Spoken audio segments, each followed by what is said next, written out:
Back to my channel. আশা করছি তোমরা সবাই খুব খুব খুব ভালো আছো, আর আমিও খুব ভালো আছি। তো চলে এসেছি কানকিধাম। আর অ্যাকচুয়ালি কানকিধামটা যাওয়ার একটাই কারণ ছিল, যখন শিলিগুড়ি থেকে রিটার্ন আসছিলাম তখনই সেই সময় আসার পথেই কানকিধামে ঢুকেছিলাম। ভাবলাম এখানে তো কোনো দিন আসিনি, তো ফার্স্ট টাইম আসি যখন, তখন একবার ঘুরে যাওয়াই যেতে পারে। তো তখন ভাবলাম যে একবার ঢুকেই যাই।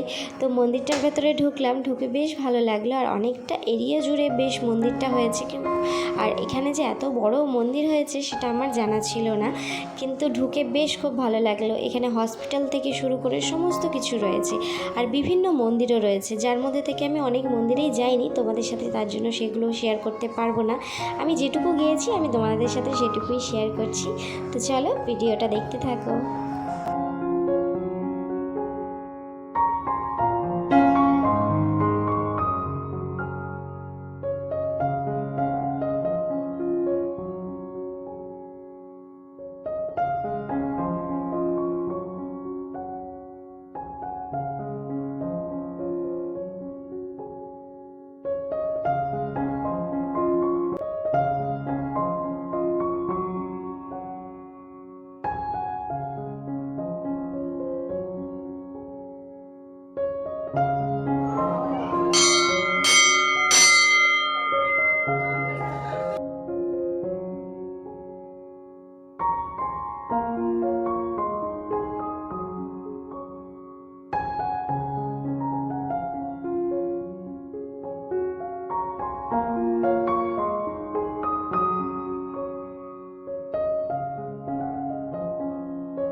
তো মন্দিরের ভেতরে প্রবেশ করলাম, আর এটা কি ঠাকুর আমি ঠিক বলতে পারছি না, কেননা আমার জানা নেই।